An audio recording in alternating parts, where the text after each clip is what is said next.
Hello, all my friends and true believers. Stan Lee here, and my good friend Captain Jake America here has a real treat for you, honoring the many great superheroes I created for Marvel, and my legacy, and my time as making cameos and being a producer. So, hope you enjoy the video. He has a real treat for you. Anyway, Excelsior! A little something I just got at the comic book store recently, but yeah, as today's the 3-year anniversary of this legend's death, thought I would honor him. I didn't have anything on my YouTube channel when he died, so figured I may as well just do it now. So anyway, I put a script together, we can have some images, and let's go ahead and discuss this man's legacy. And I'm not concerned on length for this video. It'll be as long as it needs to be. So anyway, without further ado, Stan the Man Lee.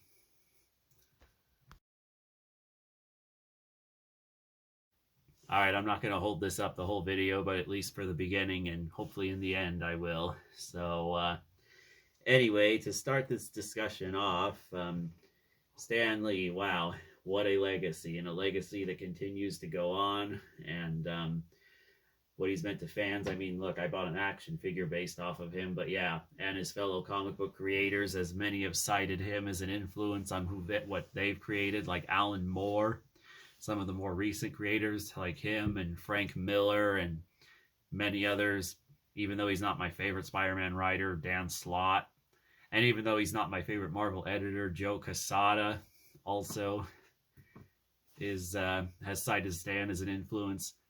But yeah, whether a producer, just making cameos, or when he did his own publisher line, just wow, what a legend. And also, he was the editor at Marvel, and I'm going to discuss some stuff about him that isn't as well known, along with what is. So this is kind of going to be a combination of stuff you don't know with stuff you do know. Just going to put my own little spin on it, as Marvel is what I love. In the previous video was Eternals, even though Stan had no involvement with the creation of the team. But it is what it is. But Disney did just announce their slate of movies, and Stan Lee had a hand in a good chunk of them. The main one I want to talk about is She-Hulk. People forget that's a Stan Lee creation. So quit complaining about them making the Hulk a girl, because Jennifer Walters is not Bruce Banner. They're two separate characters, and quite frankly, Jennifer Walters is incredible. And Stan Lee wouldn't have it any other way. So, guess I'll go ahead and get started with a brief overview of his time with Marvel. So, begin and then go into detail as we go.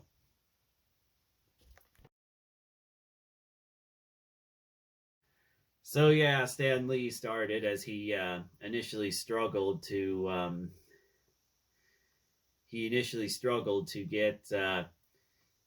get him some work as a writer and whatnot. So and also World War II was happening around this time, so he ended up taking a job working as repairing telephone posts and whatnot, along with occasionally writing his own stories, like the Captain America story, the first story where he used his shield as a weapon, a throwing projectile. Because Captain America, contrary to popular belief, was not a Stan Lee creation. That was done by Jack Kirby and Joe Simon.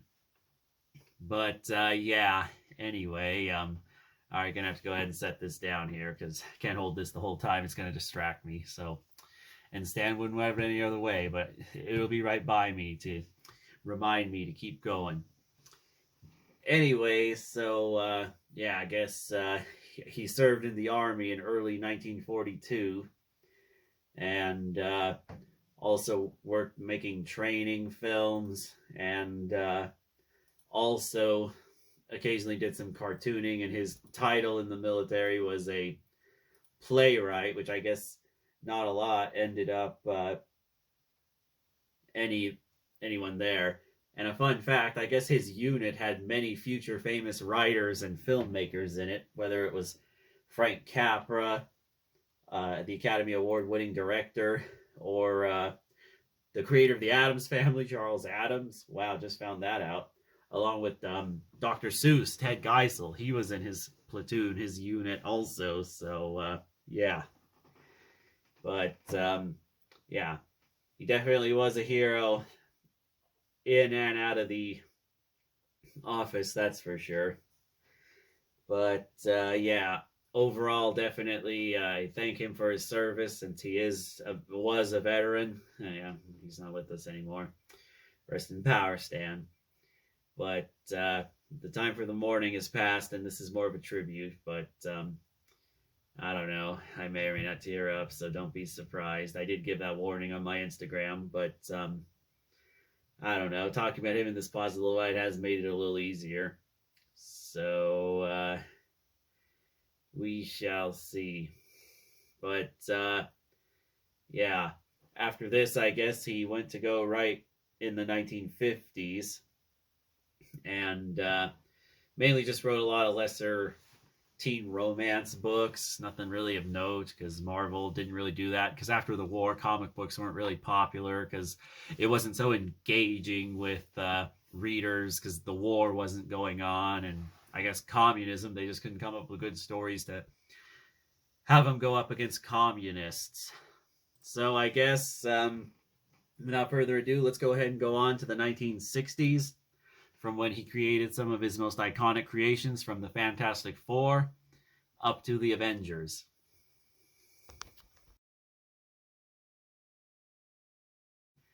So anyway, yeah, what happened, as it's called, the Marvel Revolution in the early 1960s, I guess the Justice League came first, and Stan had a meeting with his editor, who told him, why don't you make a superhero team?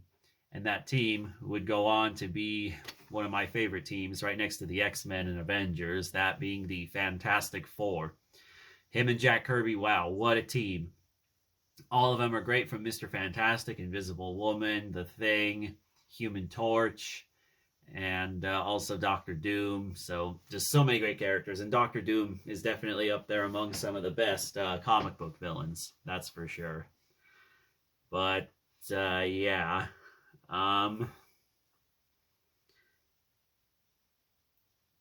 yeah, anyway, that one came first, and there was the huge popularity of the team, and many argue that if the Fantastic Four wasn't a huge success as it was, Marvel may not be what it is today, which can't really argue. The Fantastic Four did come first, and if they weren't as successful, I don't know if it would have led him to getting more doors to create the other heroes we know and love. And some of these heroes were even rejected, whether it was the X-Men because of how they were an allegory for racism and the civil rights movement, with Magneto being Malcolm X, and Professor X being Dr. King, and yeah. So here are just a few solo characters that he created that had help with Jack Kirby. And that is the Hulk, the Incredible Hulk. So yeah, Bruce Banner, solid character there. I mean, he had his own show with Lou Ferrigno that I'll get into in a few minutes. And Thor, the God of Thunder. My favorite hero, Iron Man. On this shirt I'm wearing, Stan Lee 95. And the X-Men, who I previously said, along with another hero who I really love, who definitely embodies the spirit of always being tough and persevering no matter what, that being Daredevil, Matt Murdock. And with artist Steve Ditko, his two most notable creations were Doctor Strange and Spiderman. Guess I'll go into Spider-Man in detail here real quick, but the last one I want to highlight out of this time frame is the Avengers. And he also revived Captain America in the 1960s and brought him back to popularity by making him a member of the Avengers, as we all know and love today. But yeah, now on to Spider-Man. So here's some images from those heroes I just previously named, and now we're on to Spider-Man.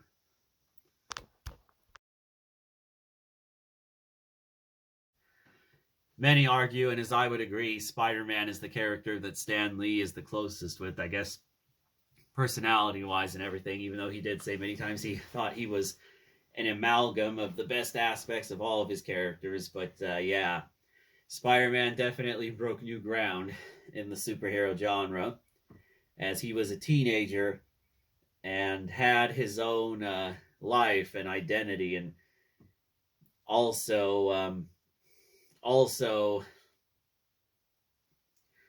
didn't have a superhero lead as most teenagers at this time in the comics, because I guess Stan Lee just wasn't a big fan of sidekicks, so he wasn't like Robin or Bucky, Captain America's sidekick. But yeah, and also the iconic "with great power comes great responsibility," as that's the Peter Parker principle that was written by Stan Lee and has been constantly referenced, and definitely really love it, and it's definitely a great motto, and yeah. But yeah, and Spider-Man also probably has the best rogues gallery out of all of Marvel, whether it's Green Goblin, Doc Ock, his notable villains, and his villain slash anti-hero, sometimes allied Venom, along with Carnage, and also Mysterio, Electro, Rhino, many of them who Stan Lee had a hand in creating, except for Venom and Carnage. Oh, he also helped create Kraven the Hunter. Kraven the Hunter is another really great villain, too. And yeah, guess that's it for the beginning of that. Because I guess before this, the big thing Stan Lee did was made these heroes relatable and have average, everyday problems like the average person. So teenagers and anyone of any age could really just love reading these comics, and that is exactly what happened. Along with Stan's bullpen, or soapbox, where he replied to fans' letters and even put some of the suggestions into the comics, kind of like the "what if" line, and how some of the aspects of "what if" were brought into the main Marvel timeline. But yeah, it was definitely really nice how he did that. And okay, it was called Stan's Soapbox. I just looked that up. But yeah, there was also his trademark motto, which is also the state motto of New York City, where he was from, that being Excelsior. And anyway, I guess in the early 70s, if not late 60s, became editor at Marvel. I guess the only major story from this timeline I want to highlight, which I hope the MCU adapts into a movie one day, is the Galactus trilogy that him and Jack Kirby wrote, where it was about the arrival of Galactus and how the Silver Surfer came in, and the Fantastic Four had to work with Galactus and the Silver Surfer on bringing bringing him down, while highlighting why humanity shouldn't just be automatically destroyed, and some calling this the high point of Silver Age comics, which I gotta agree with, because there were a lot of misses in this era of comics, but just as many hits. And the next one, the Bronze Age, was real good, but Stan Lee didn't write a lot and only occasionally wrote some Spider-Man comics. But yeah, I guess to name a few other characters he had a hand in creating. Basically, most of Spider-Man's rogues gallery. You know, I'm going to say this, just so I don't really elongate this video. More than likely, if Stan Lee had a hand in creating a character, he more than likely created at least most of their popular villains up till maybe more recently, when there were those creators. Oh shoot, I also just found out Stan Lee had a hand in creating Peggy Carter. So yeah, Stan Lee, Jack Kirby, odds are a lot of your favorite books were created there. It's just later on other writers and artists came in and delivered the real iconic stories we know and love today, like the Dark Phoenix Saga or the Phoenix Saga from X-Men and Days of Future Past. And he didn't have a hand in creating Wolverine, so Wolverine doesn't really count. So all those great stories. And same thing with the great Avengers stories. And any other really notable story, too. It was mainly other writers who came in. And there was also Frank Miller and his iconic run on Daredevil, so yeah. But he also created the Kingpin, another real notable villain, so there is that as well. Alright, well, I guess I'll go ahead and move on to his time as an editor. and then his early cameos and early attempts to make Marvel movies in the 1980s and 1990s.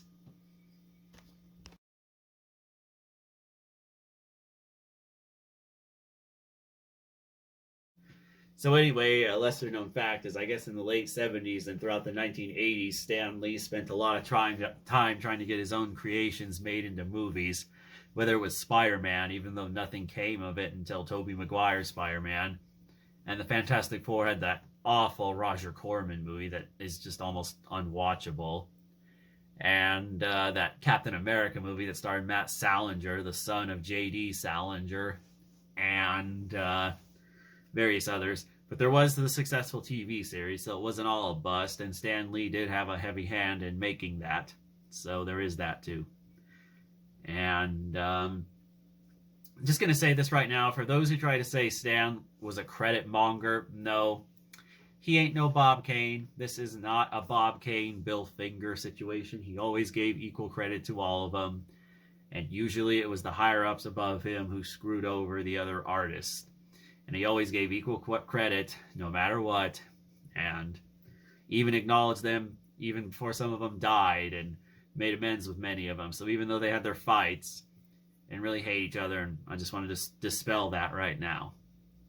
But yeah, Stan Lee did preside over The Amazing Spider-Man, though, during some of the more iconic things that happened, like Gwen Stacy's death, and he was the one who said she didn't become interesting until she died, which I can kind of agree with, along with also enhancing Mary Jane and Peter Parker's relationship, and I believe he pushed to have Black Cat created.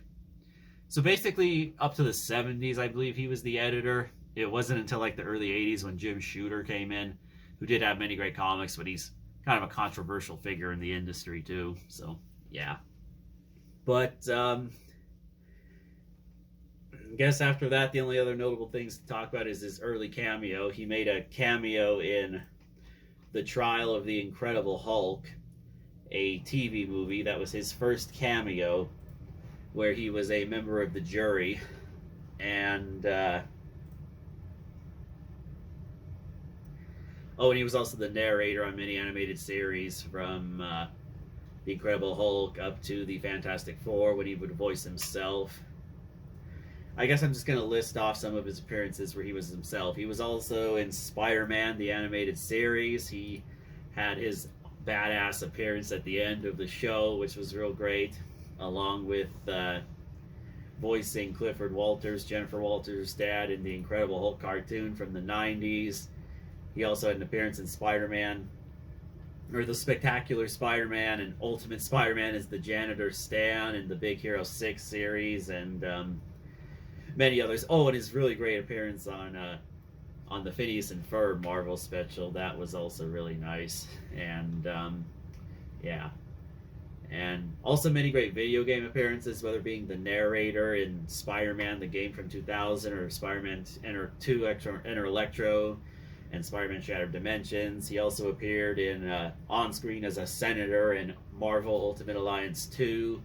You can also play as him in the Lego Marvel Superheroes games, and he appeared in the Amazing Spider-Man games that were tie-ins to it as well. And he also appeared in the most recent Spider-Man game, which was my Facebook cover pick for a while.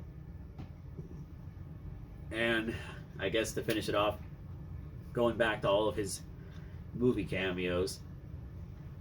So, I guess I'll go ahead, and I already covered the Trial of the Incredible Hulk. He made a cameo also in the Ben Affleck Daredevil movie. Probably the best part about that whole damn movie, because Ben Affleck was just miscast. But yeah, he was about to walk across the street and get hit by a bus, but Matt Murdock stopped him, which I thought was pretty cool. And also in the 2003 Hulk movie, him and Lou Ferrigno were both security guards. And found out this was actually his first speaking role. And he was also in Big Hero 6. He voiced the father of one of the characters, and had a post-credits scene cameo that was pretty freaking amazing. And I guess the last one I'll highlight is one from later in his career that's kind of connected to his most cherished character, that being Spider-Man. So I guess to round out the other non-cameos or non-Marvel movie cameos, his most prominent one appearance probably has to be frickin' Mallrats. Good God, he had such a great cameo. His appearance is just so awesome, and how he interacts with Jason Lee, and how he's all like, "Holy shit, you're Stan Lee!" Oh God, I just love it. Only Kevin Smith could pull something off that amazing. Only Kevin Smith. The guy is just wonderful. He is just absolutely wonderful. But yeah, and even though he had a heavy hand in creating it, his appearances in the X-Men movies were quite limited. He had a cameo in the original X-Men movie from 2000 as a hot dog stand vendor, and in X-Men The Last Stand when he's watering his lawn and the water ends up going up instead of down as the way it should. And he also cameoed as a DJ at a stripper, which was pretty hilarious, even though he didn't have a hand in creating Deadpool. And X-Men Apocalypse was real cool too, as it had a cameo with his with Joan near him, as he really liked it. Gotta say this though, he had saying what his favorite cameo was did change a lot, but whatever. All of them are really great in their own way. But I have my favorite personal one. That's Avengers: Age of Ultron, which I'll get into. But yeah, I guess I'll finish this off for his non-MCU cameos, and then get into his MCU cameos. Oh, and he also had a cameo in the short that was a tease to Deadpool 2 before Logan. And that was No Good Deed. And he was playing himself in this real hilarious scene where frickin' Deadpool's all like, "Zip it, Stan Lee," when he said, "Wow, nice suit" to him. I loved it. But yeah, he also cameoed in the Fantastic Four movies. First as Willie Lumpkin, a character he created, the mailman. He even tried to cameo as himself to go to Reed Richards' wedding, which was pretty hilarious, but he wouldn't be allowed in. And he also cameoed in The Amazing Spider-Man as a librarian, listening to his music as Spider-Man and the Lizard are fighting each other. It's just so hilarious. And then he was a guest at Peter Parker and Gwen Stacy's graduation in the second movie, which wasn't really as cool. It was really great when he was Venom, when the symbiote was talking to him, asking who he was, and how he was saying, "You treat her right, both of you," to Eddie Brock. And he also had a cameo in all of the Spider-Man Tobey Maguire movies. The first one, he was a street vendor who... or wait, he wasn't a street vendor, he was... just a regular civilian who pulled a little girl away from some falling debris. And same thing with Spider-Man 2 when there was the rooftop battle with Doc Ock. And Spider-Man 3 was when he appeared and actually talked to him and said, "You know, one man really can make a difference." Nuff said. Another one of his favorite quotes that I really love. So, I guess that's the end of that, because all of his TV cameos have usually just been photos or references to his birthday, like in WandaVision, but it's mostly been photos, like in Agents of S.H.I.E.L.D., outside of the one episode where he appeared. And usually, other than that, it was just photo cameos in most of his cameos. So, yeah. Anyway, here's some images from them cameos. Then I'm going to get on to his MCU cameos and some of my favorite ones. I've already kind of covered up mostly everything I wanted to here anyway. So, oh, a last couple that I didn't get to, and then this will be done. His only non-Marvel cameo was as himself in Teen Titans Go to the Movies, where he was all freaking out when he said it was a DC movie, but then he's like, "I don't care, it's a DC movie. I love making cameos." And then it says Excelsior. And oh, Spider-Man and the Spider-Verse, real cool, the scene where Miles wants to return his suit, and he's all like, "It'll fit eventually." And then he looks at a sign when it says no refunds. So anyway, on to his MCU cameos, which has my favorite one.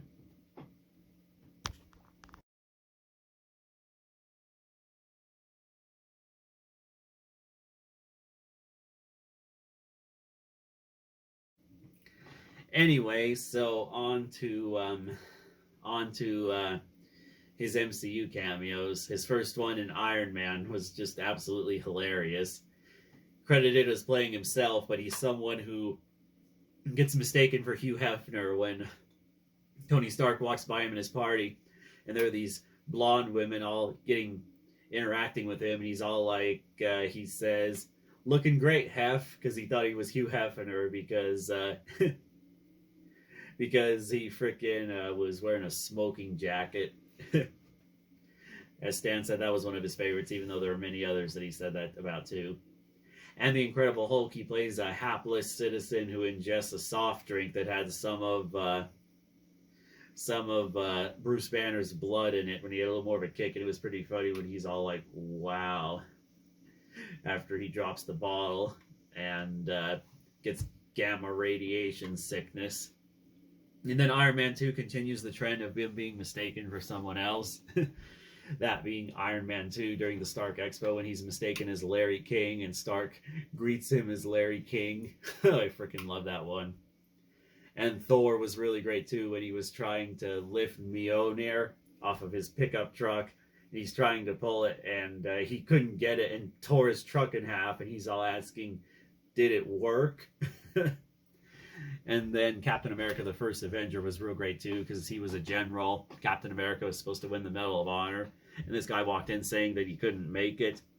And it was just pretty funny how he said that he was all like, "I thought he'd be taller."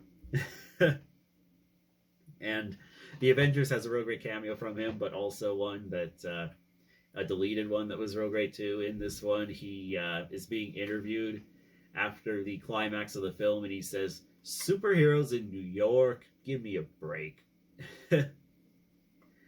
But yeah, then he goes back to playing his game of chess. But the deleted cameo is pretty funny when this waitress is hitting on Steve Rogers, and because he's out of time, he doesn't get the hint. And then he's all like, "Ask for her number, you moron." Sometimes I kind of wish that was in the movie, but the one we got was pretty good too. And Iron Man 3 was pretty funny. The only Iron Man one where he wasn't mistaken for someone else, where he's all like a beauty pageant judge giving one of the contestants a perfect 10. And then Thor the Dark World, he was a mental ward patient when Eric Selvig's trying to discuss the convergence, and he's all like, "Yeah, can I have my shoe back?" Because he's using shoes to show it. And then Captain America the Winter Soldier is also great. He's playing a security guard when Captain America goes back to get his own World War II uniform, and he sees the empty display, and he's all like, "Oh man, I am so fired." And Guardians of the Galaxy is pretty funny too when he's an elderly gentleman alien, and he's all hitting on an attractive lady, and Rocket's all like, "Look at him, Mr. Old Man here, where's your wife?" And yeah, it's just so hilarious. And then Avengers Age of Ultron is funny too when he appears and gives the Asgardian aged ale, and Thor's all like, "It was not meant for mortal men." And he's all like, "So was Omaha Beach, Blondie. Stop trying to scare us." And then it's so funny because he gets trashed and he's all walking away, getting carried away. And then he was all like, "Excelsior." And he said that this was one of his favorites also, which is my favorite of his. It's just complete Stan Lee, and I love the cameo and him wearing a World War II veteran hat, which is real nice since he was one. And then in Ant-Man, he's playing a bartender, and it's pretty funny when Lewis is voicing him, and he's all like, "Yeah, crazy, stupid, fine." And then Captain America, the Civil War, he's a FedEx delivery man, and he's delivering a package from Steve Rogers to Tony Stark, and he's all like, "Are you Tony Stank?" Oh gosh, love that one. And Doctor Strange, he's the rider of a bus, and he's just laughing, and he's all like, "That is hilarious," not even seeing Doctor Strange's battle with Baron Mordo and Caecilius, which was just great. And then this is the cameo that I think cements how he made all these cameos and how it makes sense. He appeared as one of the Watchers, and I believe that was how he was able to make this cameo. He was one of the alien group, the Watchers, and that explains how he was able to make so many cameos in so many different movies and so many different universes. So yeah, and I liked how he's talking about, he references his time as a Federal Express agent in Civil War, which was real great. And then Spider-Man Homecoming, his final Spider-Man cameo before Into the Spider-Verse, well, at least for live action, where Spider-Man mistakenly goes after a guy who had to break into his own car. And he's all like, hey, don't make me come down there, you punk. And then he's all talking to his neighbor and asking her about her, which is pretty hilarious. And then another really great one is Thor Ragnarok, when he's the barber who has to cut Thor's hair. And he's all like, now don't move. My hands aren't as steady as they used to be. And Black Panther is real great too, when T'Challa shows up and doesn't take his winnings. And he's all like, here, I'll take those and put them over here for safekeeping. And Infinity War was real great too, especially with how it just got taken care of almost immediately, which I can understand due to how serious the movie got. But yeah, he's the bus driver of Peter Parker's school bus. And when they're watching the ship that arrives in New York, he says, what's the matter with you kids? You never seen a spaceship before? Just typical Stan. And then Ant-Man and the Wasp, he was a pedestrian whose car got shrunk. And it was pretty funny when he said, well, the 60s were fun, but now I'm paying for it. And Captain Marvel had a really great opening credits tribute to him, as this movie came out after he died. And his cameo is him reading his lines from his appearance in Mallrats. And he smiles at Captain Marvel, and she smiles back, which is a nice, real touch. And then his final cameo ever is Avengers Endgame, where he makes a de-aged cameo as a car driver driving by the military base and says, hey man, make love, not war. And also his wife was digitally de-aged too. And freaking just overall, and also his license plate said Excelsior on it. So yeah, I guess I just have a few last thoughts on his later years, my take on his legacy and what he means to me, and then that's it. So here's his MCU cameos.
So yeah, for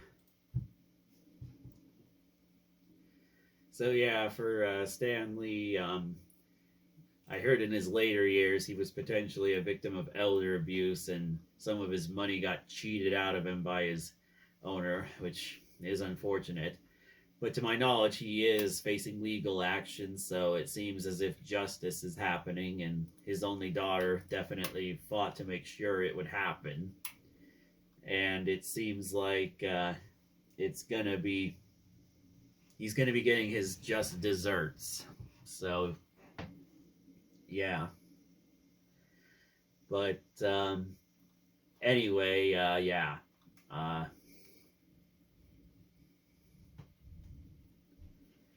And I guess the last thing I'll highlight too about him is, I guess in his later years he did a Just Imagine line for DC Comics, where he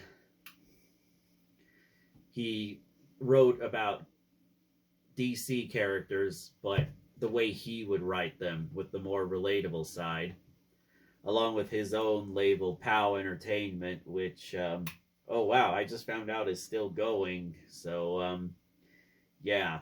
And it created shows like Stripperella and Who Wants to Be a Superhero and many others. And it's actually still going on. Wow, I thought that company went bankrupt, but I guess not.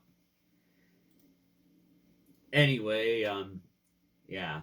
I'm glad that the majority of his later years, too, he stayed pretty spry up until the end. And even before he died, he was saying stuff like, I want to continue to make cameos, as I've always loved giving my fans something even more to enjoy besides the movies that are being made about them. And what a great man with a great legacy. A lot of great advice about not giving up or giving in, and also the value of entertainment, especially when you're facing a lot of uncertainty, and how it can be a nice escape. And I guess after that, in closing, just what a great man, what a legend, and we must continue to remember his lessons. With great power comes great responsibility. And Excelsior and Nuff Said.